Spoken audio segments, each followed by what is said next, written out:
Bien, alors, chers collègues, nous entamons la dernière semaine d'audition de cette commission d'enquête consacrée à l'échec des politiques publiques de réduction de l'impact et des usages des produits phytopharmaceutiques.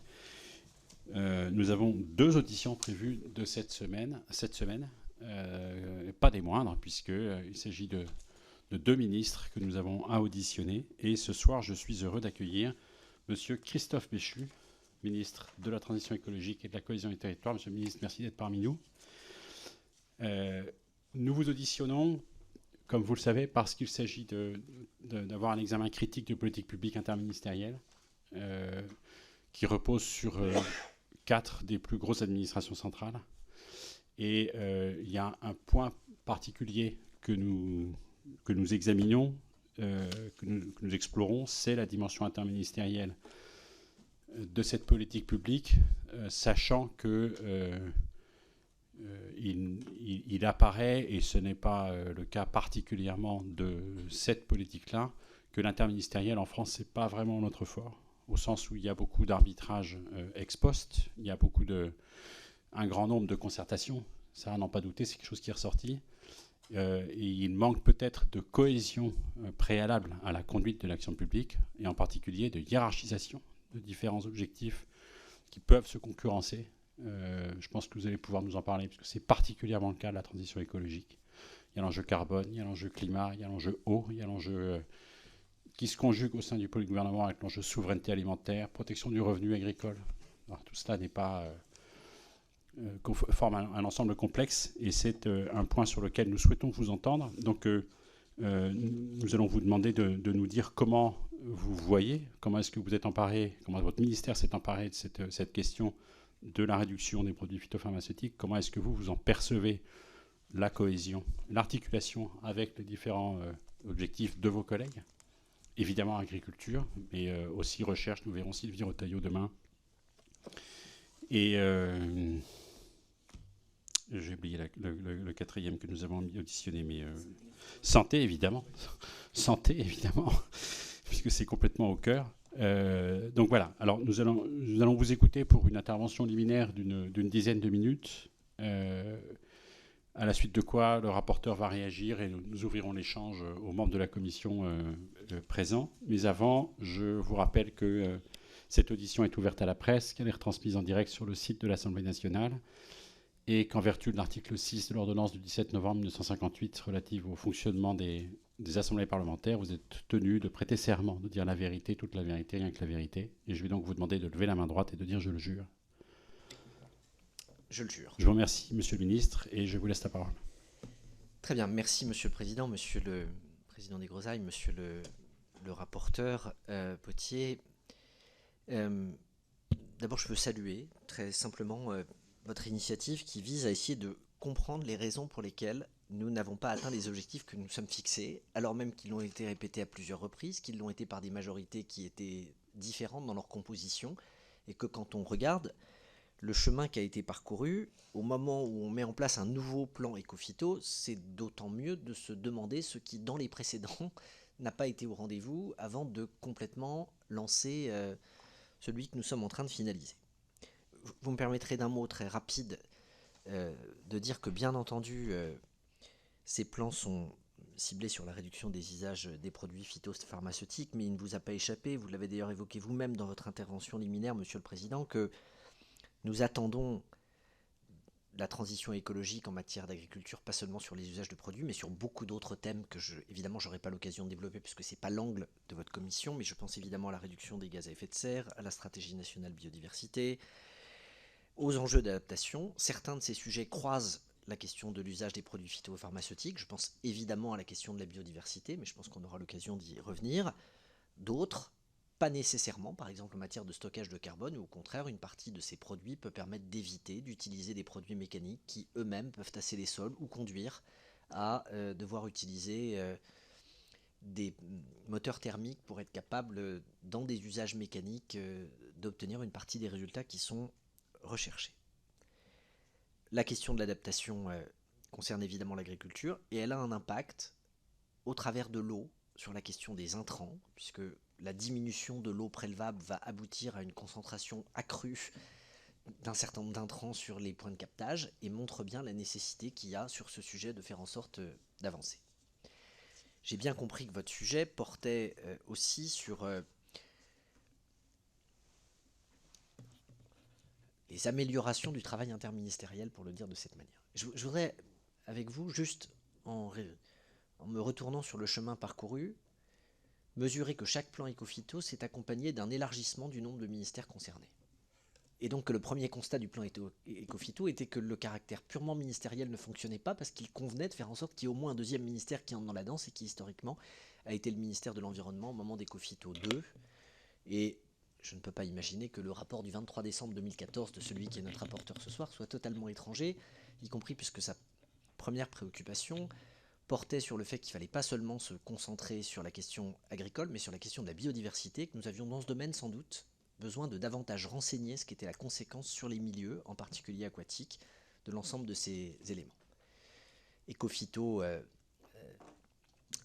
2+, en 2018, s'est élargi au ministère de la Santé et de l'Enseignement supérieur. Vous remarquerez qu'à ce stade, nous n'avons pas prévu, dans le cadre d'Éco-Phyto 2030, de rajouter d'autres ministères à ce nombre déjà conséquent, et qui permettent de refléter toutes les dimensions qui sont recherchées, puisque la santé est évidemment là compte tenu des impacts, en particulier de ces produits phytopharmaceutiques classés CMR. L'enseignement supérieur est là pour, au titre de la recherche, faire en sorte que nous puissions regarder comment déployer des alternatives ou améliorer le porté à connaissance, y compris d'ailleurs des futures générations d'agriculteurs, des lycées agricoles, etc. Mais je ne vais pas aller là-dessus. J'ai le sentiment que je parle, bien entendu, au titre du ministère de la Transition écologique, même si à certains égards, je peux vous assurer que c'est un sujet qui préoccupe les élus locaux, et donc que la cohésion des territoires peut aussi être impactée par ces sujets, en particulier sur la gestion des points de captage d'eau, compte tenu précisément de la compétence portée par les communes aujourd'hui dans un certain nombre de territoires, par les intercommunalités demain. Et la situation de la biodiversité, qui fera l'objet de la présentation dans quelques jours d'une stratégie nationale qui sera une des premières déclinaisons de la COP 15, elle repose sur un constat d'érosion de la biodiversité, dont on sait que la première cause est l'artificialisation, mais assez vite arrivent les impacts qui sont liés à l'usage de produits phytopharmaceutiques dans les causes de ces espèces menacées, avec des chiffres qui se recoupent. Je pense aux populations d'oiseaux en milieu agricole quand on les compare par rapport à ceux des villes, je pense aux insectes pollinisateurs et aux mesures spécifiques qui ont été prises compte tenu là aussi de leur situation à une autre échelle. Quand on se retourne sur les 15 ans qui s'écoulent depuis ce premier plan éco-phyto pris en marge du Grenelle, on ne peut que constater que le niveau d'utilisation des produits phytosanitaires en 2022 correspond à celui de 2008, si je vais vite. On est donc sur des engagements qui ont consisté plusieurs fois à se dire qu'on allait diminuer en volume, et sur une stabilité quand on regarde sur une longue période, mais avec des périodes de hausse, puisque nous avons connu une baisse au cours de ces dernières années, tout particulièrement de ces dernières années sur une partie des usages, qui doit nous encourager à se dire qu'on a peut-être enclenché, en termes de direction et en termes d'ambition, un nouveau niveau. Je veux néanmoins souligner un succès objectif de ces plans éco-phyto quand on regarde les risques. Et quand je regarde notamment les produits qui sont classés CMR1, que ce soit en ODU ou en QSA, on a des reculs qui sont spectaculaires en pourcentage. C'est moins vrai sur les CMR2 où on tourne plutôt aux alentours de 20% quand on est entre 93 et 96 selon les unités qu'on mesure pour être capable de regarder sur les CMR1. Et donc, très concrètement, j'ajoute que je viens de beaucoup parler d'agriculture. La loi Labbé a permis des résultats sur les usages non agricoles qui, eux, sont assez spectaculaires, puisqu'on est à plus de 95% de réduction sur les usages non agricoles des produits phytopharmaceutiques. Je ne suis pas sûr qu'il soit utile de vous exprimer ce que sont les attendus du plan Éco-Phyto 2030, parce que je pense que vous aurez des occasions peut-être de me questionner sur le sujet, mais si je précise les murs porteurs de ce plan Éco-Phyto, d'abord c'est de rappeler cet engagement d'une diminution de 50%.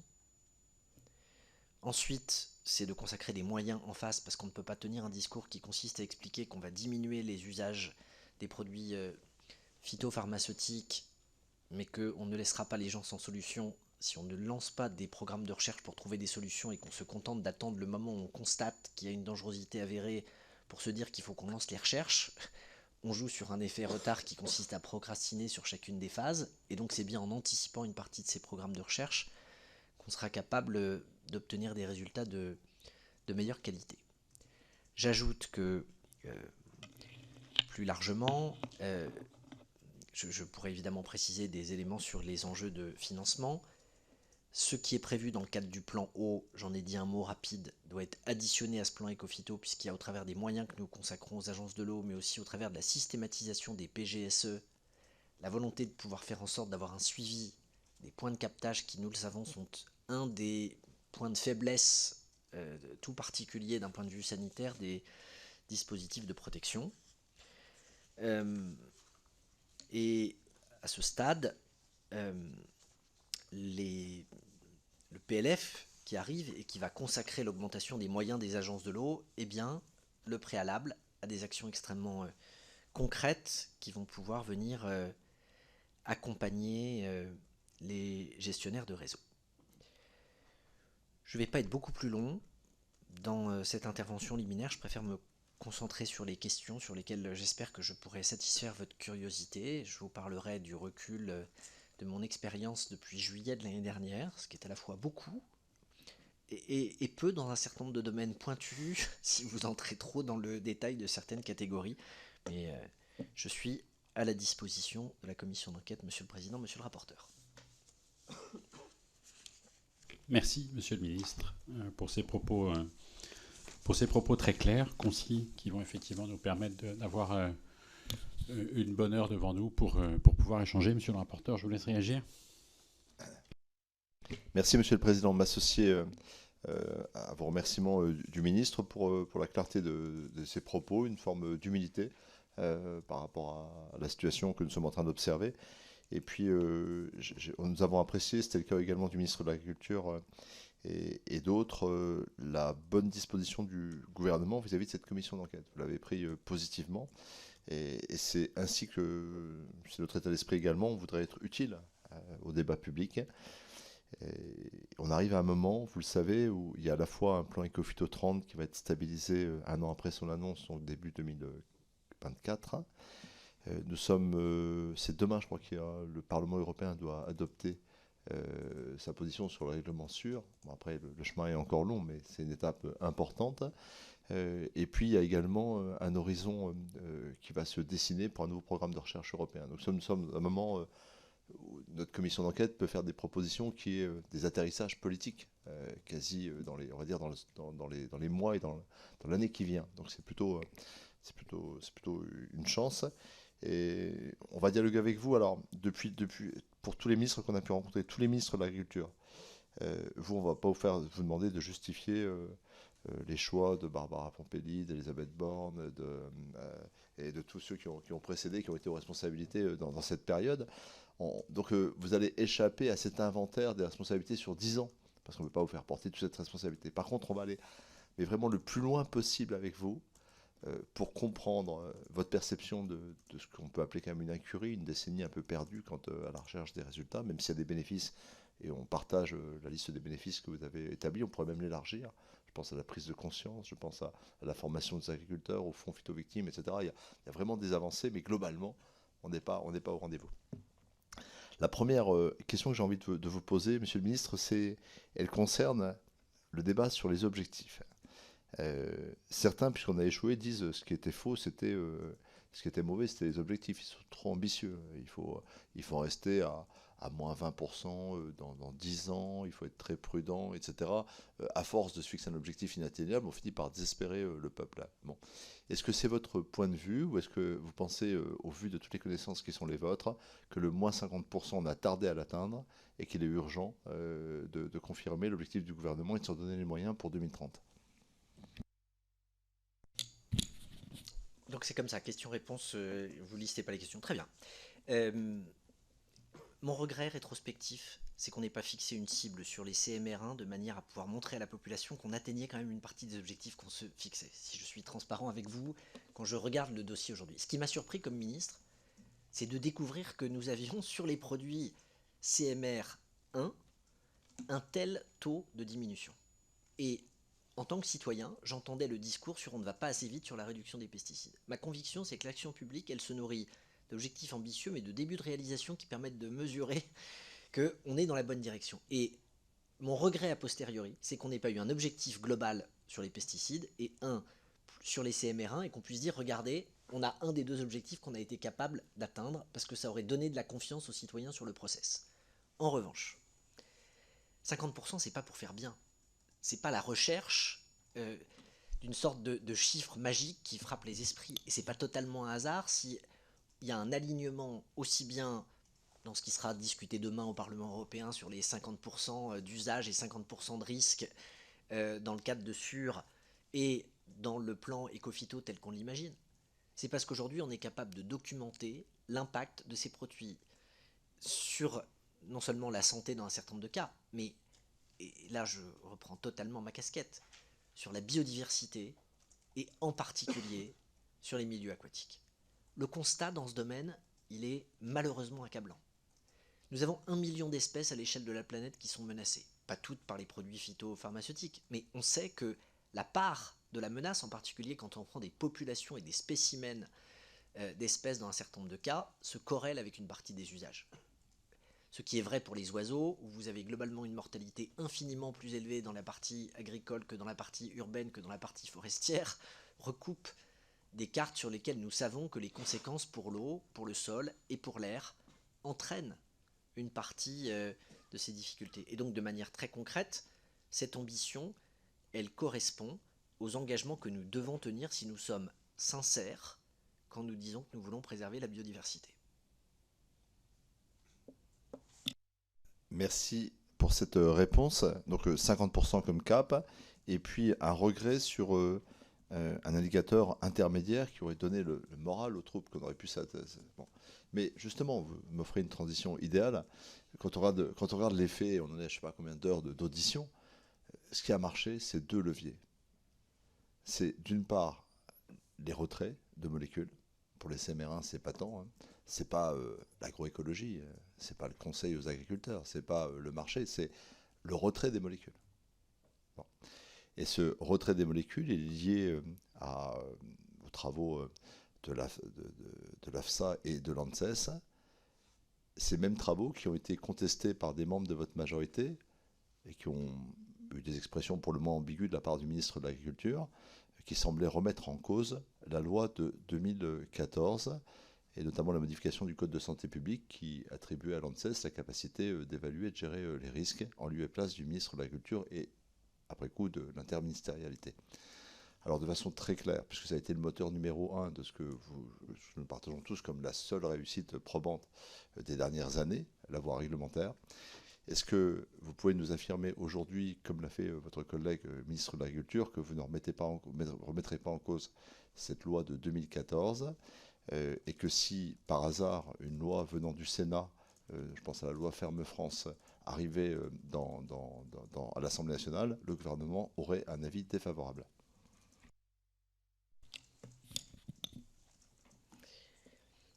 Je n'ai aucune difficulté pour vous répondre à titre personnel, je n'ai aucune difficulté pour vous répondre en tant que ministre. Prendre l'engagement de ce que serait la position du gouvernement, même si je n'ai aucun doute sur ce qu'elle serait, me conduirait à m'élever au-dessus de ma condition, monsieur le rapporteur. Mais à partir du moment où vous dites que ce soit le ministre de l'Agriculture ou moi, on est sur ces positions, vous avez quand même une petite idée de ce pourquoi nous pourrions aller.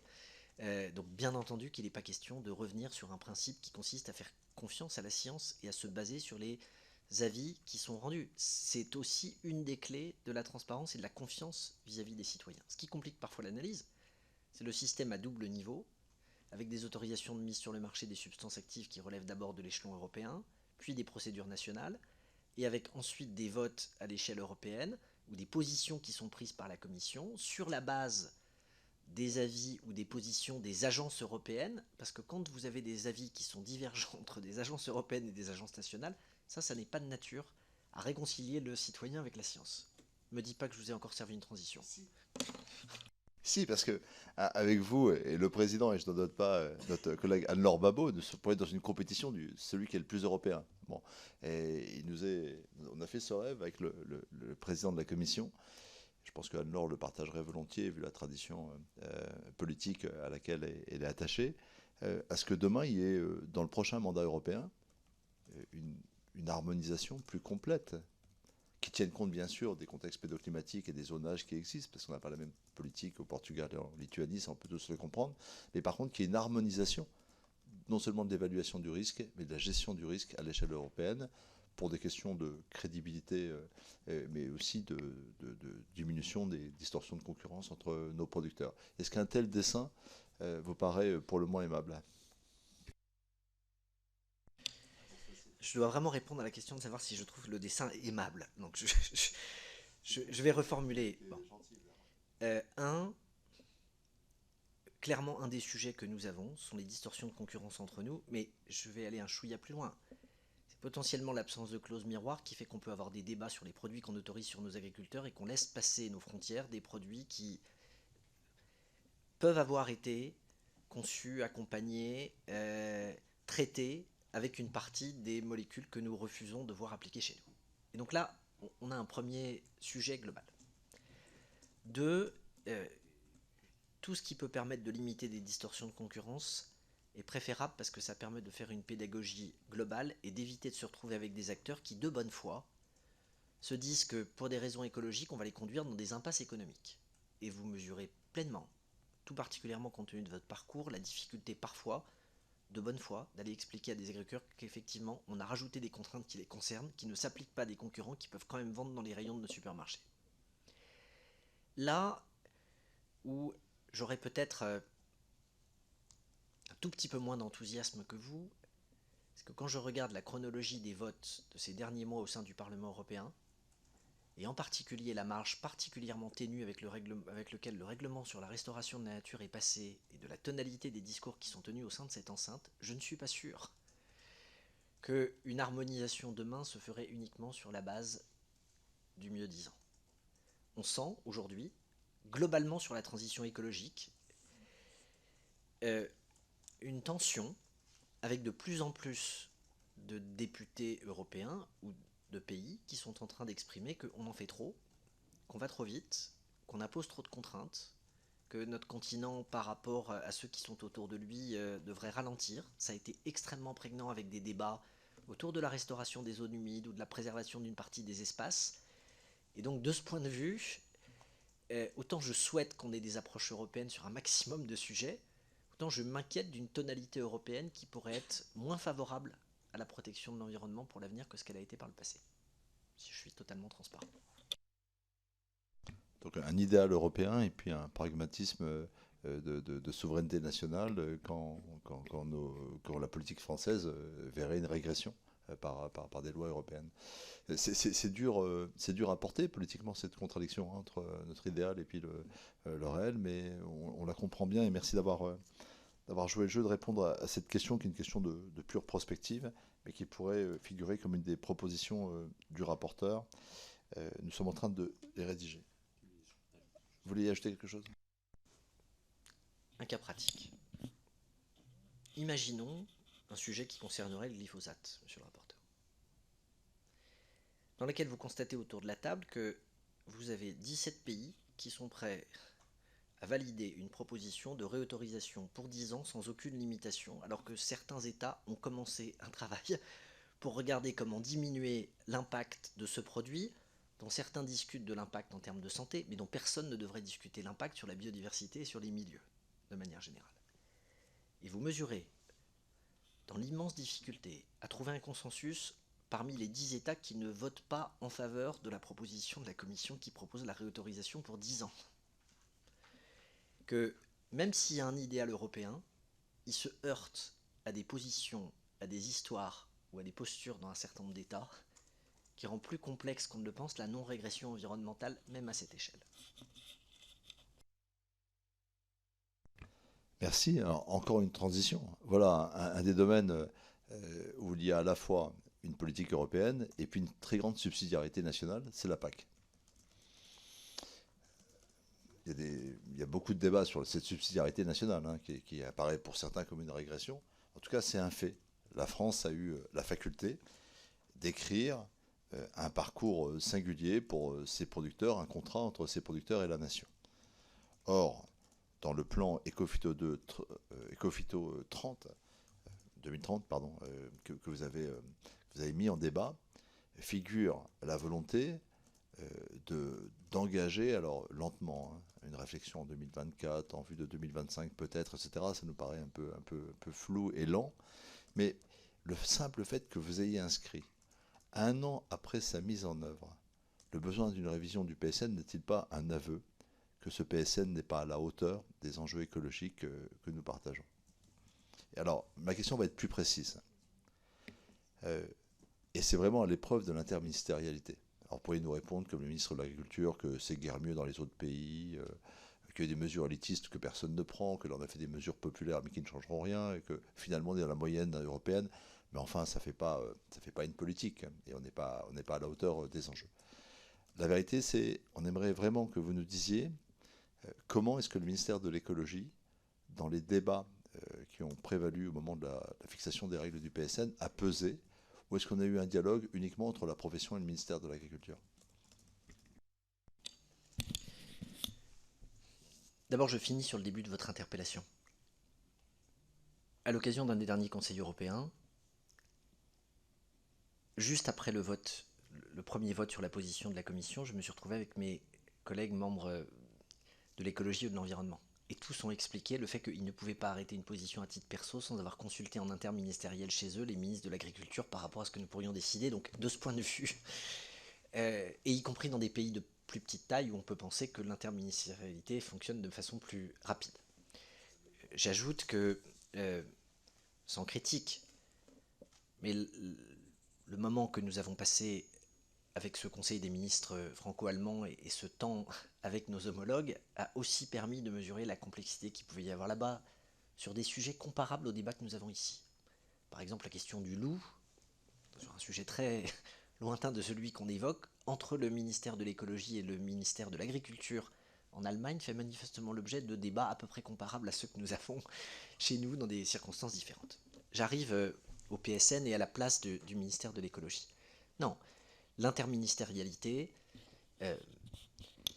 sur ce sujet où aujourd'hui, sur les PPP, on est sur des usages agricoles puisqu'on a banni les autres au fur et à mesure du temps qui a passé, elle consacre évidemment un rôle important du ministère de l'Agriculture, mais elle n'est pas de façade pour que les autres ministères aient leur voix au chapitre. C'est vrai pour les discussions que nous avons entre nous en termes d'arbitrage et de prise de position vis-à-vis de Matignon, ça l'est dans les débats qui, entre ministres, nous conduisent à présenter pas seulement la contribution de nos écosystèmes, nos convictions, nos histoires, le rapport effectivement de nos propres parties prenantes, et objectivement qu'on ait besoin d'ajuster des politiques européennes, c'est d'autant moins surprenant qu'entre le moment où on les conçoit et le moment où on les met en application, il y a des laps de temps qui sont liés au temps pour se mettre d'accord à l'échelle européenne. Et donc, même si on peut se dire quand même, on lance une révision alors que le dispositif a été arrêté il y a peu de temps, si vous regardez la genèse de la PAC et le moment où elle a été pensée, et le moment où, dans la course de haies successive des textes européens, vous finissez par avoir un dispositif qui s'applique, vous avez des mois et des mois pendant lesquels la société a continué à bouger, pendant laquelle la science a continué à bouger, pendant laquelle notre connaissance a continué à bouger, et au moment où vous enclenchez une procédure, vous savez que ça va à nouveau prendre des mois avant que ça fonctionne. Donc je soutiens évidemment sans réserve cette révision. Je la crois logique et plutôt rassurante sur le fait qu'on ait précisément des politiques qui ne s'ignorent pas, qu'on tienne compte de ce qu'on dit dans nos plans éco-phyto, et que ce n'est pas juste une façon de répondre à une sorte de pression citoyenne, mais que ça correspond à une vérité, enfin un engagement, à une volonté sincère de diminution. Si, alors, vous avez coopéré à ce PSN dont tout le monde aujourd'hui admet à peu près, scientifiques, ONG, et même les syndicats de MIMO, qu'ils ne vont pas changer les pratiques agroécologiques de façon significative. Il y avait une opportunité, est-ce qu'on a des problèmes financiers pour payer tout le monde, des problèmes de paiement. Il a fallu revoir les critères. On aurait pu estimer que c'était peut-être le moment de pousser un peu les feux sur la bio, sur les MAEC, sur différents sujets, etc. Et au lieu de ça, on a eu une diminution homogène de l'ensemble des dispositifs de l'éco-régime, alors que déjà, on était renseigné sur le fait que les changements opérés n'étaient pas à la hauteur des enjeux écologiques qui sont dans l'intérêt même des agriculteurs. Est-ce que sur une telle décision, vous êtes sur une décision commune avec le ministère de l'Agriculture ou est-ce que c'est une gestion déléguée au ministère de l'Agriculture? Par définition, ce qui est interministériel, et ça n'est pas une lubie ou un slogan, fait l'objet de discussions entre la totalité des ministères concernés et d'arbitrage à la fin qui relève du seul moyen de trancher l'interministérialité, c'est-à-dire au niveau de Matignon. La mise en œuvre ensuite, et la place prééminente que joue naturellement le ministère de l'Agriculture n'échappe à personne, mais ne nous empêche pas et de faire valoir nos arguments et de les présenter, et de considérer d'ailleurs qu'on a encore des marges d'amélioration sur cette révision des PSN. On peut objectivement considérer que les cahiers des charges souffrent peut-être d'un peu trop de complexité sur les ambitions, qu'on peut être plus ambitieux sur les augmentations des mesures agro-environnementales et de la façon dont on pourrait effectivement financer des choses qui permettraient d'aller plus loin. L'histoire n'est pas totalement écrite, monsieur le rapporteur, vous le savez. Cas sur l'arbitrage tel qu'il a été rendu, il ne redonne aucun avantage aux mesures qui auraient un effet agroécologique. Donc là, cette révision budgétaire est une occasion perdue, mais on entend la volonté de revenir sur ce PSN. Je voudrais vous interroger sur un dispositif qui a bénéficié du PSN, c'est la haute valeur environnementale. J'ai demandé à voir l'ensemble des pièces, des débats qui ont prévalu aux décisions concernant HVE. Je fais partie de ceux qui pensaient que sur le principe, c'est un levier important. Vous ne pouvez pas conditionner l'évolution agroécologique simplement au marché de la bio et qu'il fallait une étape qui soit accessible à un grand nombre d'agriculteurs pour enclencher une démarche agroécologique. Mais dans la définition, dans la taxonomie qui a été retenue pour HVE, il y a plusieurs possibilités d'intervention. Et ces possibilités d'intervention dans leur diversité permettent de se distraire de celles qui concernent directement l'ambition en matière de réduction de la phytopharmacie. Est-ce que vous avez un regret quant aux arbitrages que vous avez rendus, qu'ont rendu votre ministère, je ne sais pas si vous étiez là à ce moment-là, qui ont été rendus par le ministère de l'écologie? C'est un sujet qui a été beaucoup investi par le ministère de l'écologie. Est-ce que vous avez un regret aujourd'hui sur le fait que HVE tel qu'on l'a fourni n'enclenche pas vraiment le moteur de la réduction de la phytopharmacie?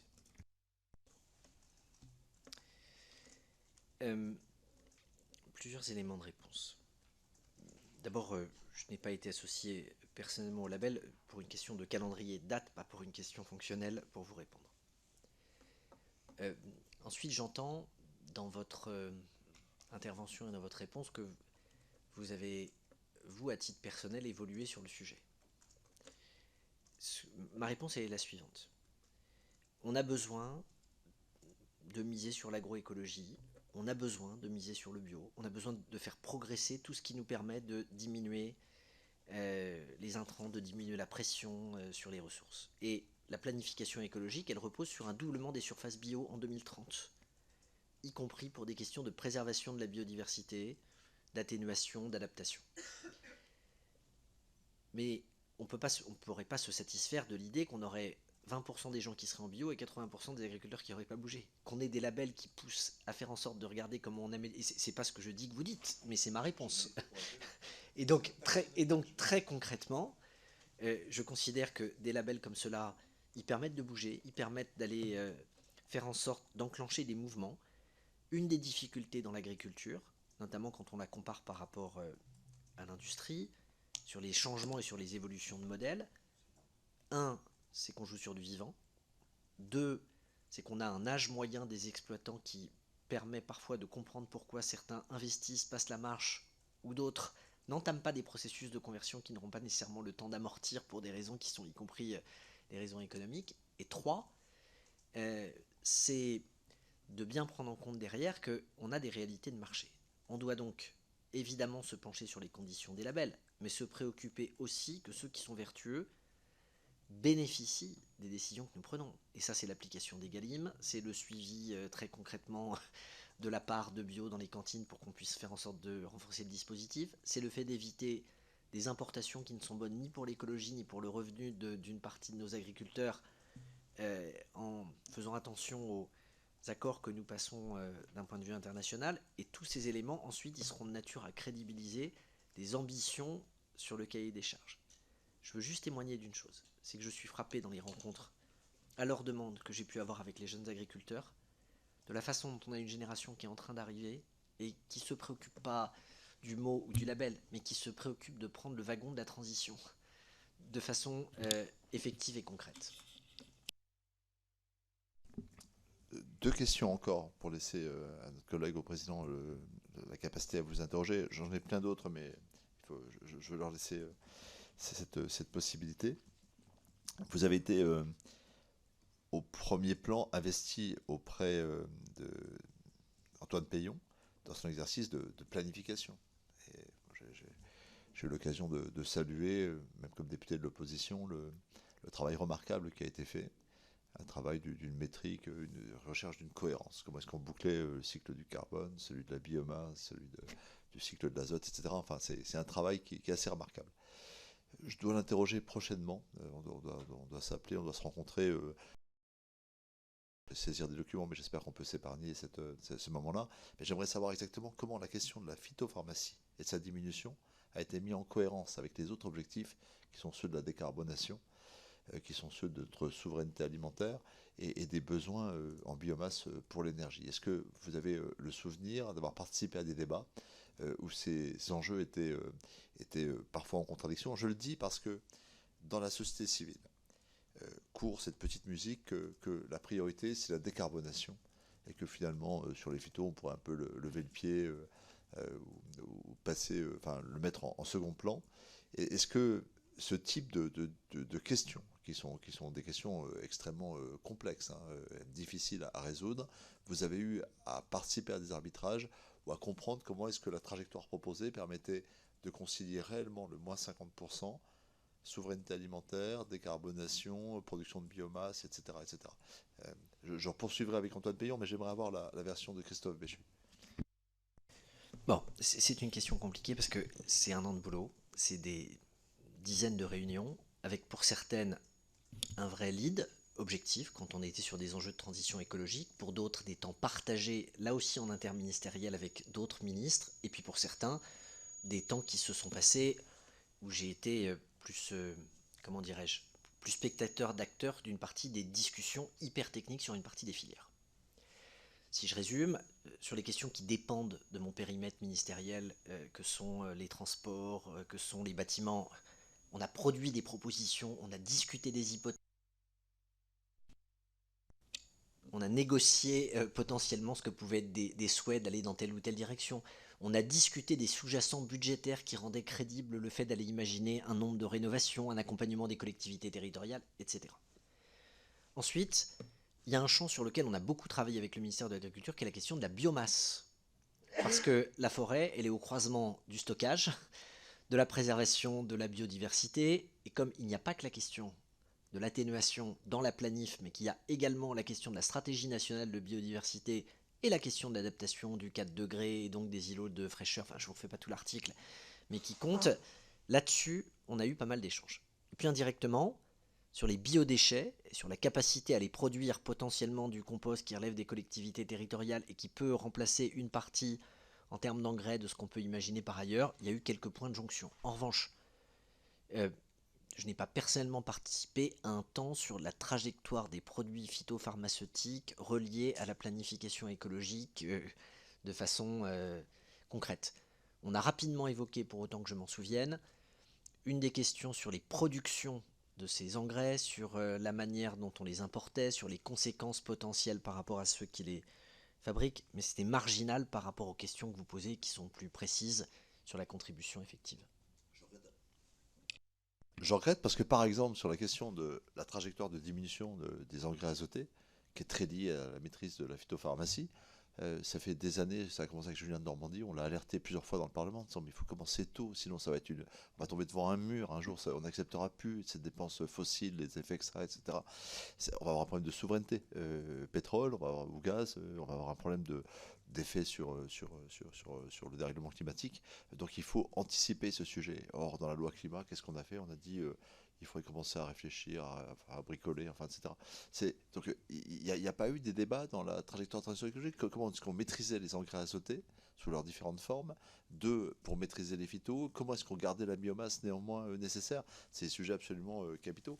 Et c'est directement des sujets énergie et climat. Donc je ne vous en fais pas le reproche, hein, mais encore une fois, je vais poursuivre parce qu'on aimerait dans le rapport voir si ces questions ont été traitées par le gouvernement à un endroit ou l'autre, et qu'on peut dire qu'effectivement, non seulement il faut diminuer les phytos, mais il faut engager celle des engrais azotés, sinon on va se retrouver devant quelque chose de violent qui va nous arriver. À force de ne pas traiter le sujet, il va rejaillir par la force des choses, et ça va être violent. Et que néanmoins, on allait nourrir une partie, non seulement les Français, pour contribuer au récit européen, et voire méditerranéen de la nourriture, etc. Ça nous rassurait terriblement d'avoir des éléments de réassurance sur ces points. Votre question n'était pas de savoir si le gouvernement s'était penché sur la réduction des engrais azotés en trajectoire, du fait de savoir si j'avais personnellement participé à la discussion de la trajectoire. Donc ma réponse, il y a 52 leviers dans la planification écologique, on entre dans des degrés de détail qui sont importants. Là-dessus, sur la question des engrais, il y a eu y compris des discussions de mémoire avec le ministère de l'Industrie, parce qu'on est sur de la production, exactement sous l'angle que vous décrivez, qui est l'angle de la souveraineté. Et là, tout finit par boucler. La question d'un zéro artificialisation nette qui évite d'aller bouffer des espaces agricoles dont on aura besoin en termes de souveraineté dans un contexte où, compte tenu des ressources, il ne faut pas s'attendre à des progressions nécessaires et des augmentations de rendement à l'hectare, avec des ressources qui vont être diminuantes, et je pense en particulier à l'eau, donc avec des modes de production qui doivent être plus sobres, et avec l'assurance de pouvoir se les fournir en circuit court ou près de chez nous. Tout ça fait bien l'objet de bouclage dans le cadre de la planification écologique. En revanche, ce ne sont pas des sujets sur lesquels mon ministère a été proactif sur le fait d'aller amener des solutions. On avait déjà un peu plus de 50% de la trajectoire sur lequel c'était à nous d'aller expliquer les types de gisements qu'on repérait et d'avoir des discussions avec le SGPE pour croiser à la fois leurs analyses, les besoins budgétaires et la place des collectivités territoriales dans le bouclage global. Croyez-moi, ça nous a déjà pas mal occupé. Je trouve cruel que vous ayez parlé du ZAN parce qu'on n'a pas le temps de développer. Je ne pourrais pas vous dire tout le mal que je pense de la loi qui a été adoptée, mais c'est hors sujet, donc on va. Voilà, mais j'aurais préféré que vous n'en parliez pas. Revenons sur un sujet qui est directement sous votre autorité, qui est capital, qui, je le dis comme rapporteur, on arrive à la fin de nos travaux, et celui qui m'a le plus bouleversé, parce qu'on avait le rapport de l'INSERM qui nous alertait sur les effets santé, on savait, les effets biodives, on connaissait, mais vous l'avez dit vous-même, les milieux aquatiques et la sécurité d'accès à l'eau potable est aujourd'hui en danger par le double effet dérèglement climatique et concentration des pollutions. Bon. Qualité et quantité vont se rencontrer avec des effets tragiques. Moi, je suis étonné. Alors, quelques questions sur l'eau, rapides, parce qu'on y reviendra s'il faut, mais encore une fois, je vais être sûr que le président puisse vous interroger. Et Anne-Laure Babot. Sur l'eau, le seul chiffre que vous donnez, dans le document du gouvernement, et forcément il vient de votre ministère, c'est celui d'une étude de 2015-2016, des inspections j'imagine de votre ministère et associé à d'autres. Est-ce qu'on n'a pas de référence plus récente que 2015 pour évoquer le coût de la pollution de l'eau? Ça m'a vraiment surpris, quoi, parce que c'est un sujet... Alors, est-ce qu'on dispose d'études, des inspections ou d'études ministérielles ou d'un centre de recherche, je ne sais pas quoi, de quelque chose de plus documenté que 2015? Ça fait quand même 8 ans. Et entre-temps, on voit les effets du dérèglement. J'ai eu des informations aujourd'hui sur la forêt qui sont pas des bonnes nouvelles. Ça serait pire que ce qu'on avait prévu, etc. Sur l'eau, on mesure chaque année les effets terribles, etc. Donc, est-ce qu'on peut, quand on fait un plan Ecophyto 2030, se référer à des études de 2015 sans avoir mieux documenté ces questions, à la fois du coût public et des risques avérés pour la sécurité alimentaire de nos concitoyens?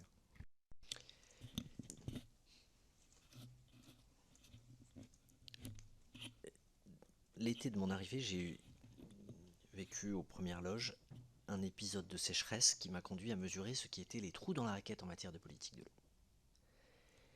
Quand vous n'avez aucune remontée en temps réel des communes qui sont par exemple confrontées à des difficultés d'eau potable, parce que ça c'est géré par l'ARS. Vous voulez parler d'interministérialité, et qu'il n'y a pas de remontée. parce que vous êtes sur un ministère santé avec des chiffres. La mission d'inspection a d'ailleurs assez bien documenté ce que nous devions améliorer, et le rétex qu'on en a fait dans la foulée immédiate, à l'automne dernier, a nourri le plan eau et les mesures annoncées le 30 mars. Je donne cet exemple. L'absence d'actualisation du coût de la pollution est tout à fait exacte. Et c'est la raison pour laquelle nous lançons une mission IGF-IGAS, de manière à pouvoir précisément disposer de chiffres actualisés exactement pour les raisons que vous êtes en train de dire. D'autant que moi, c'est vrai pour la forêt, c'est vrai pour l'eau, c'est vrai dans beaucoup de domaines, une obsession, une marotte, qui est que nous puissions renseigner nos concitoyens sur le coût de l'inaction. On discute dans beaucoup de politiques de qu'est-ce qu'on doit faire. Vous vous rendez compte, ça coûte cher, ça représente tant. Quand vous mesurez ce que coûte le fait de ne rien faire dans un certain nombre de domaines, et ça peut être vrai pour de la dépollution, ça peut être vrai pour de la prévention, ça peut être vrai pour du curage, vous vous rendez compte à quel point nous n'avons pas un débat dans lequel on a tous les éléments pour être capable de décider, parce que le coût de l'inaction, il relativise parfois le coût de l'action, ou en tout cas, il l'objective. Donc c'est la raison pour laquelle nous actualisons ce coût, y compris pour demain, dans nos politiques d'adaptation, montrer la rationalité qui a augmenté nos budgets de lutte ou les dispositifs de responsabilité de metteurs sur le marché, sur plein de sujets. La question par exemple des microbilles de plastique, je ne vais pas entrer dans un certain nombre de détails, puisque là on parle des produits phytopharmaceutiques. Malheureusement, l'eau et les milieux aquatiques sont aussi attaqués par d'autres types de pollution qui ont elles-mêmes des coûts et qui nécessitent là aussi qu'on soit capable d'avoir des évolutions de pratiques ou des mesures de REP spécifiques. Du plan Éco-Phyto 2030, qui évidemment sont articulés, on avait des propositions relativement audacieuses en matière de protection des captages. Je vous avoue qu'elles ne nous paraissent pas suffisamment ambitieuses. J'évoque par exemple le sujet du droit de préemption. Le droit de préemption, vous êtes élu, vous savez aussi bien que nous que c'est quand il y a une vente, mais autrement on n'a pas. Voilà. Est-ce qu'il ne faudrait pas aller plus loin? Il y a toute une série de mesures, Auré, etc. Enfin, on les a bien vues, on a vu 2 fois les agences, donc on connaît bien tout ça, mais on se dit vraiment en matière de captage, il y a des territoires où ça fait une décennie, parfois 2 décennies, qu'on met de l'argent public, qu'on négocie, qu'on tergiverse. On n'a plus ces années-là devant nous, parce qu'on va manquer d'eau potable. Bon, est-ce qu'à un moment donné, la puissance publique ne doit pas faire preuve de plus d'autorité et ne pas laisser les préfets sous la pression des acteurs locaux? Est-ce qu'une certaine verticalité ou l'intérêt général ne devrait pas s'exprimer à ce moment-là? Est-ce que des procédures un peu plus unifiées à l'échelle nationale ne devraient pas avoir cours? J'entends. Mais il y a une mesure qui est extrêmement ambitieuse et qui est potentiellement la base ensuite de d'autres décisions qui pourraient être prises. C'est l'obligation que chaque captage dispose d'un PGSE. Nous n'avons pas aujourd'hui sur une part significative des captages d'eau potable de ce pays de plans de gestion sanitaire qui permettent de façon concrète d'avoir des résultats significatifs et donc parfois de pouvoir prendre des mesures appropriées. La systématisation des PGSE, qui est une des mesures du plan eau qui n'a pas été spécialement reprise parce que, compte tenu du contexte, tout le monde s'est focalisé sur les enjeux de quantité. De façon logique, parce que cet épisode avec ces 95 départements dans lesquels il y a eu des arrêtés préfectoraux, 75 où on a réduit à la seule eau potable les dispositifs, 1000 communes privées d'eau avec du citernage ou des bouteilles, fait que ça a été vécu comme étant la fin de l'abondance et le fait qu'il allait falloir faire 100 ou avec moins. Mais il y a toute une partie du plan qui porte sur la qualité, sur le fait que nous avons plus de la moitié de nos masses d'eau qui ne sont pas en bon état écologique et que toutes les perspectives que nous avons sur la diminution des masses d'eau va renforcer la difficulté d'une manière totalement mécanique. Et donc, elle va pousser pour qu'on ait effectivement, à partir de ces indicateurs et de ce caractère très objectif, des mesures. Ça va de la préemption. Je me permets quand même de vous rappeler que nous évoquons aussi, par exemple, des projets de conversion à l'agroécologie, qu'on n'est pas uniquement dans des logiques de sanctuarisation, avec des crédits qui sont en face, qui sont dans le plan eau et qui vont servir à son financement. C'est l'augmentation de la redevance pour pollution figure dans le PLF actuel pour aussi qu'on fasse en sorte de ne pas être seulement dans une logique où on se demande comment on utilise de l'argent public pour aller contrer les effets d'une politique dont on veut réduire une partie des conséquences. Donc on est sur quelque chose d'équilibré, avec des mesures pour faire en sorte d'accompagner les gestionnaires de proximité et d'autres pour aller augmenter la redevance pour pollution de manière à limiter la cause.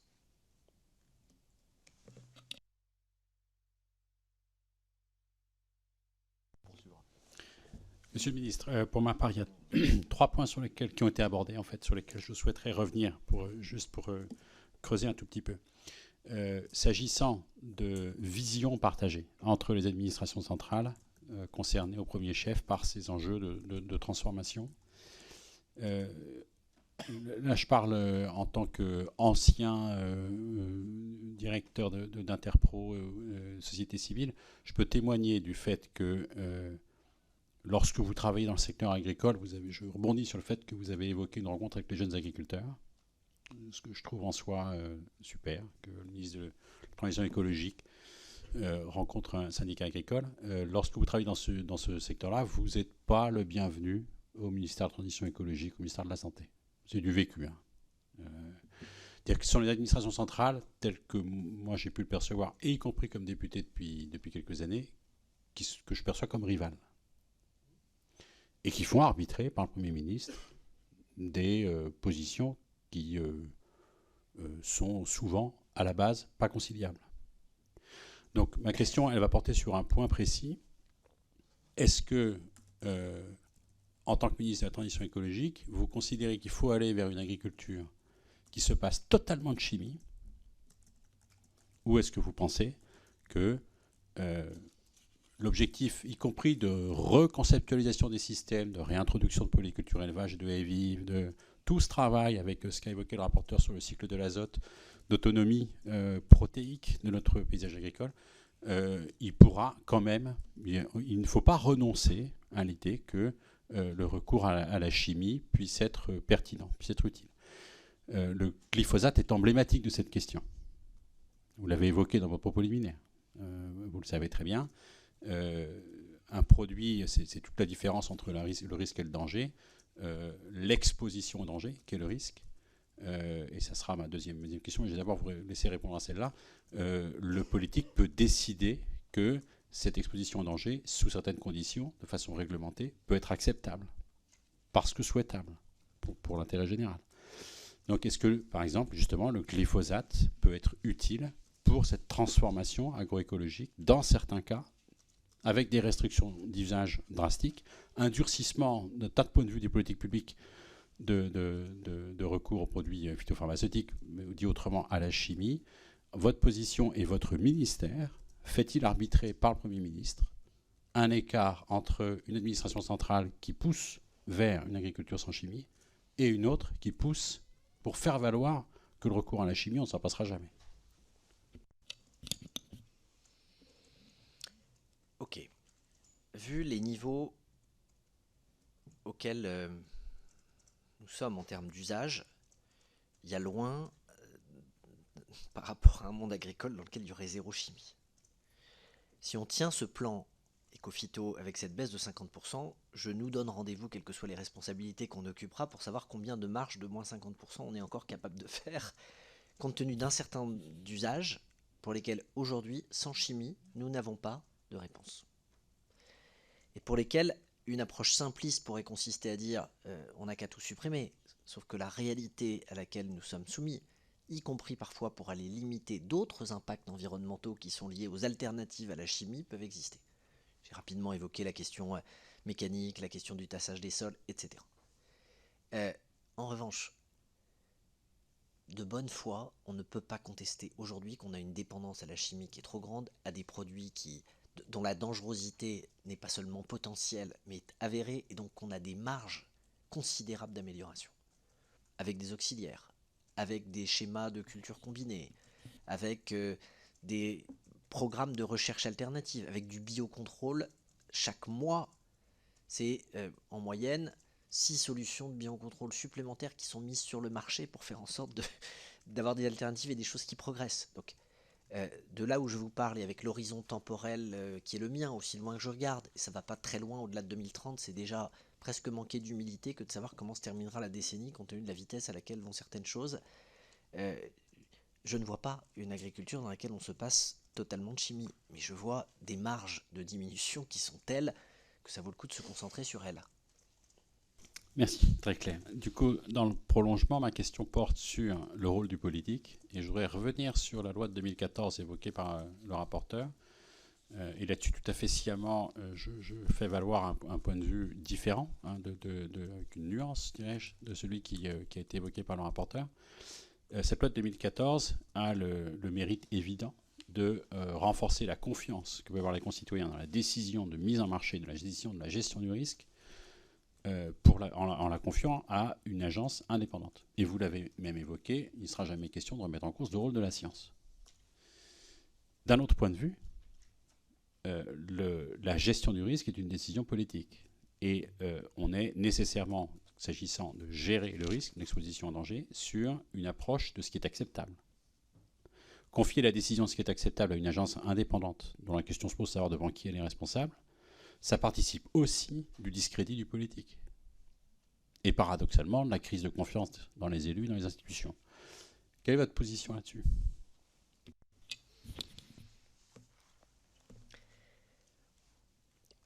On est dans une question qui est à la fois très philosophique et très politique, qui me permet là aussi de m'échapper de ma responsabilité, parce que c'est pas en tant que ministre que je vais vous répondre, c'est vraiment en tant que citoyen.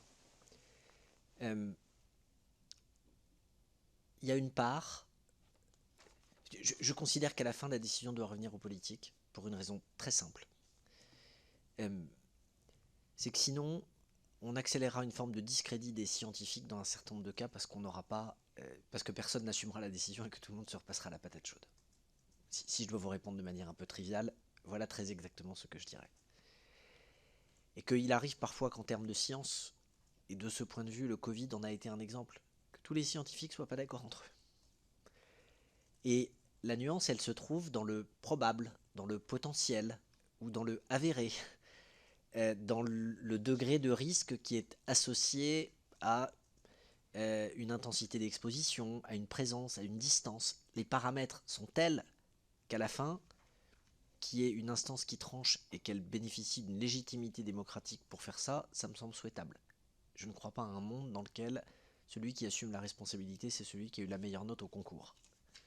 Je pense qu'il est souhaitable au contraire d'être dans une logique où celui qui décide, il le fait en prenant en compte l'intégralité des paramètres. Là aussi très clair, merci pour votre réponse. Troisième point, puis j'ouvre aux membres de la commission présents. S'agissant de l'harmonisation européenne, tant qu'à faire de rêver, hein, puisque nous ne sommes pas privés de rêver avec le rapporteur sur cette question. Sachant que, vous l'avez évoqué, je précise juste au passage qu'évidemment on ne peut pas à la fois prétendre être le meilleur élève de la classe et avoir le sens du compromis requis pour qu'il y ait une harmonisation. Donc ce que vous évoquez en disant il est à craindre que si une harmonisation ça ne soit pas aligné sur les exigences françaises de l'ANSES et sur ce que nous en fait sous le glyphosate, c'est quelque chose dont je pense qu'il est important d'en avoir bien conscience et de le dire. Est-ce qu'on peut rêver d'un troisième pilier de la PAC ? Adaptation, réchauffement, transition agroécologique. Je vous le dis parce que quelque chose qui est revenu ces dernières années, y compris de la part de certains députés européens, il a été évoqué le PSN. Nous le savons très bien, les ministres de l'Agriculture ont toutes les peines du monde à arbitrer entre les différentes filières agricoles sur ce qui va être prélevé du pilier 1 et du pilier 2 pour modifier, changer les règles du jeu. Et on peut quand même se dire que face à l'ampleur de la mutation qui est attendue, de toute façon, comme vous le dites avec le coût de l'inaction, l'ampleur de cette mutation forcée, puisque les projections du GIEC nous laissent penser qu'il y a un certain nombre de cultures qui vont au moins être déplacées du sud vers le nord. Compte tenu de cette ampleur-là, est-ce que c'est de la science-fiction ou est-ce que c'est quelque chose qui pourrait être mis sur la table dans les années qui viennent que d'imaginer un plus gros budget européen pour financer un troisième pilier ?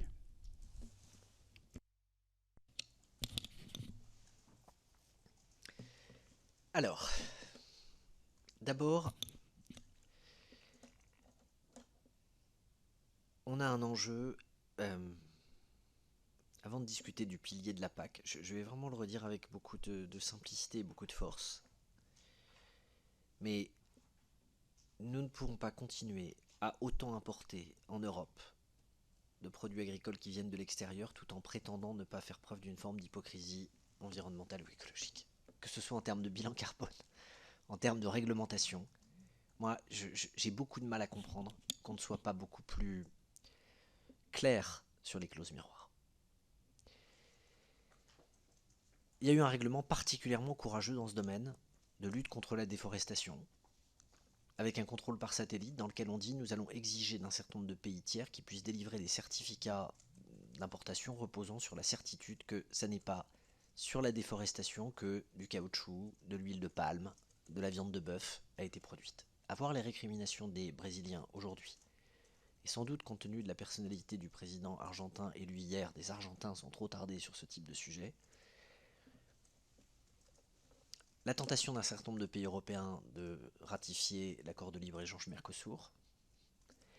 Les débats que nous avons parfois en Europe entre nous, alors qu'on est dans un contexte où on ne mesure pas que la première des urgences, c'est de limiter des échanges mondiaux sur ces sujets pour pouvoir discuter avec nos agriculteurs dans un cadre dans lequel la question de leurs revenus et de leurs pratiques se discute sans distorsion extérieure, me semble être une priorité. Si on assume ça, si on assume que les règles qu'on pose, quelle que soit leur ampleur, elle ne conduira pas à ce que des produits qui viennent hors d'Europe, moins chers, puissent concurrencer ceux qu'on fabrique ici vis-à-vis des consommateurs, on aura de toute façon une difficulté à continuer à nouer une forme de pacte de confiance ou de pacte tout court avec des agriculteurs. Ensuite, je ne suis pas persuadé qu'on ait besoin d'un troisième pilier. Nous pouvons continuer un rééquilibrage entre le premier et le deuxième. J'entends ce que pourrait être la tentation d'aller plus loin, mais là je vous avoue très humblement que ce n'est pas un sujet auquel j'ai réfléchi et mes autres responsabilités n'ont pas donné le loisir de me pencher sur cette perspective, mais ça me rassure pour mon pays que des membres du Parlement en soient à se poser ces questions quand ils travaillent sur ce type de sujet. Mais ce sera quand moi je ferai une commission d'enquête que je vous questionnerai l'un et l'autre, que je serai heureux d'avoir vos réponses. Pour le moment, je ne suis pas capable de répondre de façon plus précise là-dessus. Merci, Monsieur le Ministre. Pour des raisons qui m'échappent, on a des membres de la Commission qui ont assisté à votre intervention aux premiers échanges, mais qui sont repartis. Donc, je pense que nous pouvons prolonger. Rapporteur et président, Monsieur le rapporteur, vous avez d'autres questions? Je goûte la conversation. Ah, mais je note déjà l'engagement du ministre de l'écologie contre le Mercosur. Et ça, c'est en tout cas la méfiance. On la partage tout à fait. Et c'est plutôt une bonne nouvelle que vous l'exprimiez aussi clairement aujourd'hui, parce que le discours du gouvernement est parfois, ou du président de la République, est plutôt plus ambigu sur ce sujet. Deuxièmement, vous parlez des mesures miroirs et des clauses miroirs. Au fil des débats, certains nous ont alertés en nous disant mais ce qui devrait être l'antidote au mauvais commerce peut devenir le prétexte au mauvais commerce. Puisqu'on a des mesures miroirs, on peut commercer avec le monde entier et échanger des marchandises partout. Or, l'efficience de ces mesures miroirs pose question. On a une hypothèse qui est à peine esquissée dans le plan gouvernemental, j'aimerais avoir votre opinion dessus, c'est de dire, quand un pesticide est interdit chez nous, c'est limite maximale résiduelle égale à 0 pour son importation. Qu'en pensez-vous ?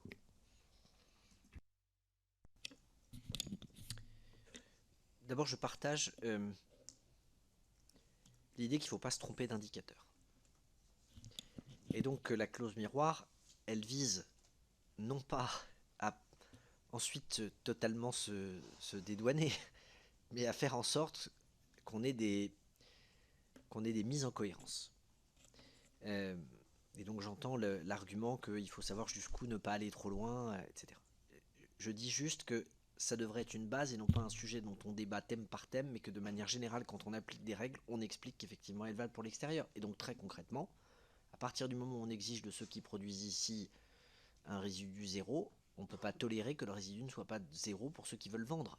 Parce que nos débats sur les pesticides en Europe, vous avez vous-même évoqué que dans les bienfaits des plans éco-phyto, il y avait finalement eu une forme d'information citoyenne, de prise de conscience. Et donc les gens sont persuadés, quand on explique qu'on diminue un certain nombre de produits ou d'usages, que ça vaut pour ce qu'ils vont ensuite trouver dans les points où ils vont chercher leur propre alimentation. Le fait de ne pas avoir de clause miroir, ça peut participer à une manière d'induire en erreur nos concitoyens, parce qu'ils ont entendu des débats et des interdictions, et ils pensent de bonne foi qu'on ne peut pas se retrouver à acheter des produits qui comportent des choses qui ont été interdites par leurs représentants. Vous n'êtes pas fermé à cette idée d'un durcissement, d'une capacité de contrôle sur place, qui suppose des moyens redéployés par l'Europe, et même d'une hypothèse que je suis en train d'évaluer, qui serait une sorte d'inversion de charge de la preuve pour ceux qui exportent chez nous. Parce que, après tout, est-ce que c'est aux contribuables européens que de financer le contrôle? Voilà. Donc on est dans des réflexions, mais on pense que le statu quo, l'ambiguïté sur ces débats, je crois que nous le partageons, contribue à une sorte de découragement à la fois des consommateurs, des producteurs et finalement des citoyens. Donc une clarté est attendue sur ces sujets. Moi, je voudrais encore traiter 2 sujets d'ouverture avec vous, si vous le voulez bien. Le premier, c'est celui de la recherche. On poursuivra le dialogue avec votre collègue ministre de la Recherche et de l'Enseignement supérieur demain, mais j'ai eu l'occasion d'en échanger au pied de l'hémicycle avec elle. Il n'y a pas vraiment de programme européen, One Health, à notre connaissance, une seule santé. Il y a des programmes français, portés par le ministère de la Santé, portés par vous, des programmes de recherche qui sont en cours, qui sont suggérés, financés, etc. Il y a des dispositions onusiennes à travers les coopérations entre l'OMS, la FAO et l'OIE, l'organisation vétérinaire. Mais il nous semble, et j'aimerais avoir votre savoir sur le sujet, qu'il y a une sorte de chaînon manquant qui est une architecture européenne en la matière. Vous semble-t-elle souhaitable? Je crains que vous n'ayez raison. Je suis en train mentalement d'essayer de faire la liste des dispositifs que je connais. Je ne pense pas spontanément à des exemples. Sylvie Retailleau sera beaucoup plus qualifiée que moi pour être capable de vous répondre. Mais c'est vrai que je n'ai pas souvenir qu'on ait évoqué devant moi des programmes de recherche européens ou de d'autres pays pour encourager ou prendre une décision dans un domaine. Des gros enjeux sur les débats sur les agences, ANSES, EFSA, c'est la question de leur prise en compte de l'exposome, des effets cocktails, de tout ce qui est... on va résumer ça par l'exposome, quoi. Or, on ne peut pas appréhender cette question de l'exposome si on n'a pas progressé dans notre capacité à mesurer des impacts multifactoriels dans le temps, et pas seulement issus de l'agriculture, etc., etc. Donc ce déficit de connaissances en la matière, qui est nourri par une recherche fondamentale, une recherche appliquée et disponible pour les agences sanitaires, nous paraît particulièrement heureux. Je sens que vous y souscrivez, en tout cas. Bien sûr. D'autant que l'absence de programme de recherche européen peut conduire à ce que ce soit les acteurs qui sont eux-mêmes sur la sellette sur un certain nombre de dispositifs qui fournissent les seules données sur lesquelles ensuite se base la décision. On y avait un petit peu pensé et on va s'intéresser dans les jours qui viennent à évaluer l'ensemble de la recherche privée et le poids de la recherche publique en la matière sur la question de la moindre dépendance et de l'évolution de la phytopharmacie. J'en reviens, permettez-moi, sur peut-être une dernière question, sur la question de l'eau. Vous avez dit votre attachement, votre importance. Vous n'avez pas évoqué, vous avez évoqué les... Je recherche les notes, le PGSE. Mais une fois qu'on a fait un PGSE, je crois que c'est... Je suis pas sûr, hein, mais les agences de l'eau nous disaient 70% des captages ne disposent pas de PGSE. Vous confirmeriez l'ordre d'idée? Plus, moins? 50%, d'accord. Bon, d'accord. Ok. Peut-être que c'est un autre dispositif à 70%. Je prends le 50%. Une fois qu'on a fait un PGSE, il faut agir. Alors il y a un dispositif, il y a ORE, enfin, je ne sais pas comment on le prononce, ORE, qui est intéressant. Il y a des dispositions de préemption foncière, mais peu efficientes, il n'y a pas de vente du terrain, on est d'accord. Et puis il y a les ZSCE, dont vous dites dans le plan Ecophyto 2030 que vous allez les activer de façon plus volontaire. Quels sont les freins aujourd'hui pour votre ministère à la non-activation de ces ZSCE qui semblent pour les agences de l'eau une des dispositions les plus prometteuses? Est-ce la faute de l'ARS, des préfets? Qu'est-ce qui ne fonctionne pas pour qu'on ne les mette pas en œuvre? Les ZSCE, c'est-à-dire les zones sous contrainte environnementale, on ne va pas faciliter leur usage. Nous allons le systématiser. Dépassement égale fermeture automatique. C'est ça qui est dans le plan haut du 30 mars. Oui, mais c'est une verticalité qui n'est pas sur la préemption ou sur la conversion agroécologique, qui est de dire, vous dépassez les seuils. On est sur des impératifs de santé. Il y a donc l'arrêté préfectoral de fermeture du captage qui tombe de manière automatique. J'ai besoin de mon PGSE en amont. J'ai besoin d'avoir les outils de levée. Et dans les semaines qui viennent, je pense avant Noël, nous aurons la publication de ces instructions de manière très claire sur cette activation automatique des ZSCE. On a un peu plus de 30 000 captages en France. On en a 3 000 à la minute où nous parlons qui sont fermés pour des raisons sanitaires. Et vous mesurez que, au travers d'un dispositif de ce type, on va évidemment totalement changer notre niveau de protection et celui de nos concitoyens et renforcer l'intérêt d'avoir des mesures. Dans les faits, ces ZSCE, elles fonctionnent avec un système gradué où on pose d'abord des contraintes de suivi. On laisse une forme de temps, c'est pas un coup près qui consiste à dire demain matin vous coupez tout et vous vous débrouillez pour aller trouver de l'eau potable pour vos concitoyens. En revanche, le dépassement entraîne de manière automatique des dispositifs de contraintes de suivi qui permettent pour la préfecture et pour les différents partenaires de pouvoir à ce moment-là prendre des mesures, imposer des mesures, y compris sur les intrants, de manière à ce qu'on revienne à une situation normale, qu'on repasse sous les seuils, de manière à pouvoir sortir de cette procédure de suivi. On aura l'occasion de vous présenter, si vous le souhaitez, de manière un peu plus spécifique le dispositif. Mais c'est un point clé, et je le redis, qui n'a pas été totalement vu quand on a présenté le plan, parce que tout le monde était focalisé sur les fuites, sur la réutilisation des eaux usées, sur la question des moyens, sur les plafonds mordants, sur plein de sujets, sur la question aussi de la gouvernance, parce que la multiplicité des plans, la multiplicité des zones de captage et ces zones sous contrainte environnementale sont un bon exemple, avec cette automaticité de l'arrêté préfectoral en cas de dépassement de seuil, montre que pour avoir un système résilient, on ne peut pas continuer à avoir 12 000 gestionnaires d'eau potable dans ce pays. Parce que si chacun d'entre eux ne gère qu'un point de captage et que vous vous retrouvez avec une difficulté de ce type, c'est le schéma de distribution qui s'écroule, d'où la nécessité d'intercommunaliser ces dispositifs, de s'appuyer sur plusieurs, de conduire des circuits de sécurisation qui permettent de reboucler sur plusieurs usines, etc. etc. Je ne reviens pas dans le détail, mais très concrètement, c'est la philosophie. Et la philosophie, c'est bien de tenir compte de cette évolution et d'assumer une cohérence. On ne se contente pas d'avoir des éléments d'observation. Si on dépasse les seuils d'observation, arrêté préfectoral, mesure de contrainte, suivi, et si ça ne suffit pas, fermeture. C'est la chaîne. Alors, j'avais dit que c'était la dernière question, mais il y a la question des tuyaux de financement. Vous avez mobilisé de la RPD. Elle va servir à un fonds de 250 millions dont tout le monde s'interroge sur ce à quoi il va le servir. On en vient de débattre. Le mot n'est pas adapté. On vient d'essayer de débattre du budget. Il y a l'annonce de 250 millions. On ne peut pas y être hostile a priori, mais on aimerait participer au débat. Est-ce que c'est de la technosolution? Est-ce que c'est de l'agronomie? Est-ce que c'est un changement de système? Est-ce que c'est... Bon, on ne sait pas. Personne ne semble trop savoir. Je ne suis pas sûr que finalement on sache. Mais on a annoncé 250 millions.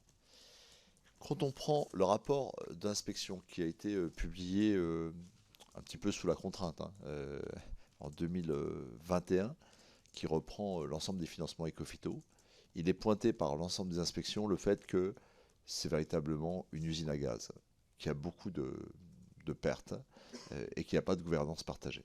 Le délégué interministériel lui-même nous a dit que pour avoir une politique interministérielle, fallait-il encore qu'il y ait une politique... Enfin, pour avoir un délégué interministériel et une politique commune, il fallait une politique interministérielle, ce n'est pas le cas. Mais quand on regarde les financements, c'est encore pire, c'est ce que dit l'inspection. C'est incroyable, entre les agences qui aujourd'hui sont amenées à financer parfois la bio à 100% sur des territoires par défaillance des autres moyens du ministère de l'Agriculture, entre ce que font les agences dans un dialogue qui n'est pas toujours parfait avec les autres politiques d'Ecofito, etc. Et tout, on a l'impression que tout ça n'est pas bien gouverné. Les circuits financiers ne sont pas opaques, mais ils sont complexes. C'est une agence de l'eau qui collecte, qui redonne les résultats. On a les résultats d'Ecofito en termes d'indicateurs 1 an et demi après. L'argent est redistribué ensuite au ministère. Franchement, l'inspection conclut à quelque chose d'incroyablement complexe, avec beaucoup de pertes d'énergie, l'absence d'un commandement centralisé, à la fois sur les sources de financement et la manière de dépenser cet argent. Et sur le pilotage stratégique d'Ecofito, est-ce que vous admettez qu'il y a une défaillance majeure et que rien dans le plan Ecofito 2030 tel que présenté par le gouvernement ne permet d'envisager qu'à terme, il en soit autrement?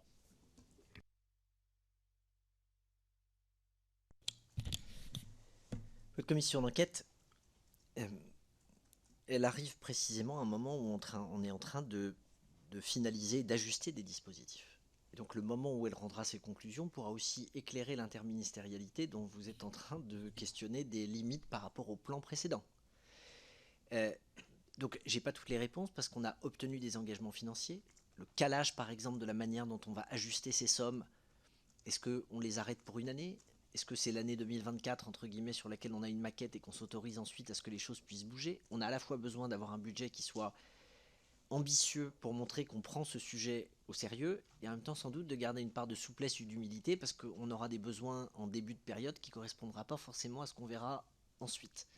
Donc là-dessus, ce que je veux dire, je ne vais pas vous renvoyer la balle à la fin de cette audition, mais un peu quand même. Autrement dit, on n'arrête pas un plan qui a vocation à être gravé dans le marbre. S'il y a bien une chose qu'on a retenue de ces 15 dernières années, c'est la nécessité d'être humble par rapport au sujet, d'avoir une ambition et une détermination qui ne varient pas et qu'on est capable de renforcer ou de repositionner dans le temps, et puis d'être ouvert à des points d'étape en n'attendant pas le dernier jour du plan pour regarder ce qu'on doit bouger. Et donc, au moment où vous aurez l'occasion de nous dire ce qui vous semble, pour vous, être des éléments qui expliquent le succès ou qui, au contraire, ont relativisé une partie des résultats, je ne vois pas comment. Ça ne donnera pas la matière, nous, de pouvoir aussi déplacer des curseurs, regarder comment on peut tenir compte des conclusions de cette commission, parce que vous l'avez dit en commençant, il n'y a pas seulement une interministérialité, il y a globalement un positionnement qui est interpolitique, si j'ose dire, interpartisan, et qui dépasse une partie de ce que peuvent être nos clivages là-dessus. On peut avoir ensuite des questions sur le rythme, sur les alternatives, mais globalement, on est sur une orientation globale qui n'est pas un acte d'opposition, qui est très partagé. Et donc, de ce point de vue, aidez-nous à regarder comment on peut préserver une partie des acquis et aller plus loin en efficacité à la jonction de cette interministérialité.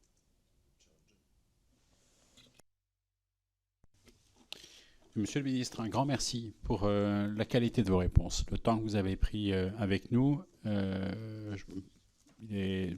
ça avait vraiment du sens d'avoir cette audition en fin de parcours pour nous,